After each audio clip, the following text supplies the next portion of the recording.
Bonjour à tous, bonjour à toutes, bonjour cher professeur Fonseguin.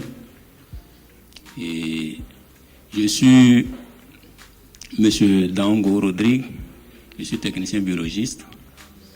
J'ai eu le privilège de participer à la formation d'embryologie en Inde en 2019 par le truchement de la société MEC qui m'a octroyé cette bourse-là. Et j'aimerais d'abord dire merci à la société MEC pour ce privilège-là. J'ai été là-bas en 2019 à Kasturba Medical College, précisément à KMC. Comme le professeur a dit tout à l'heure, c'est pratiquement le même endroit où j'ai été. C'est là-bas il était, c'est là-bas aussi mon collègue de chambre, M. Madou Touré, qui vient de finir tout à l'heure. On était ensemble là-bas en 2019. Et quand je partais là-bas, j'avais déjà 5 ans d'expérience en matière de fécondation in vitro. Je suis parti et bénéficié de cette formation-là avec pratiquement les 5 modules dont il a parlé tout à l'heure, c'est-à-dire l'andrologie, l'embryologie de base, la cryoconservation et ensuite la micromanipulation. Quand je partais en Inde, je savais déjà faire la fécondation in vitro classique, mais je ne maîtrisais pas pratiquement la micromanipulation. C'était une opportunité pour moi de pouvoir manipuler, de pouvoir pratiquement pratiquer cette technique-là.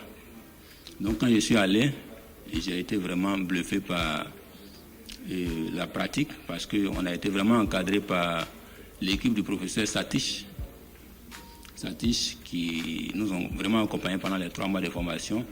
Et au sortir de la formation, quand je suis rentré en Côte d'Ivoire, il était venu maintenant un technicien complet.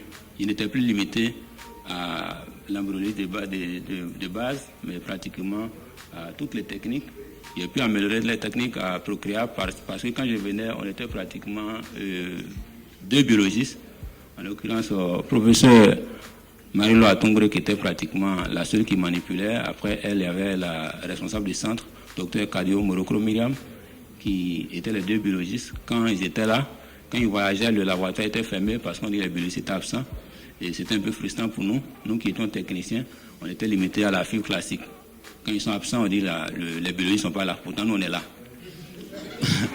Pourtant, on était là, on était au laboratoire, on manipulait, on faisait que l'aspect myo, on préparait les gamètes, tout et tout. Mais pour ce qui concerne l'ICSI, on ne pouvait pas.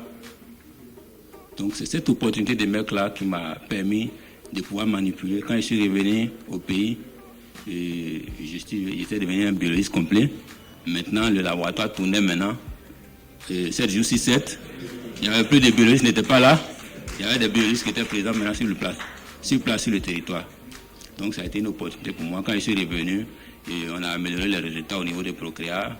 Et ça m'a permis aussi d'être pratiquement le représentant de Procréa. Je suis allé dans la sous-région, particulièrement à la clinique de Dr Diarra, à la clinique Femina au Mali, où j'ai eu à faire plusieurs sessions de FIV.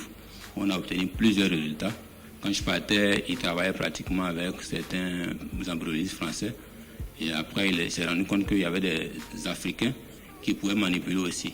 Il a dit, mais pourquoi ne pas collaborer avec les Africains et de collaborer avec les Français qui vont venir tout le temps, chaque 3 mois, venir pratiquer les sessions ici. C'est comme ça qu'il a sollicité Procréa. Et j'ai été là-bas à plusieurs reprises. On a amélioré ces résultats de 50 à 40%. On est passé pratiquement à 60%, 80% sur plusieurs sessions de FIV. Donc ça a permis quand même d'améliorer ces résultats. Donc je pense qu'en termes de réalisation, c'est ce que j'ai pu faire dans la sous-région. Et aujourd'hui, je veux dire merci à la Fondation MEC qui m'a donné cette opportunité-là d'être un technicien complet aujourd'hui. Merci beaucoup. Je vous remercie.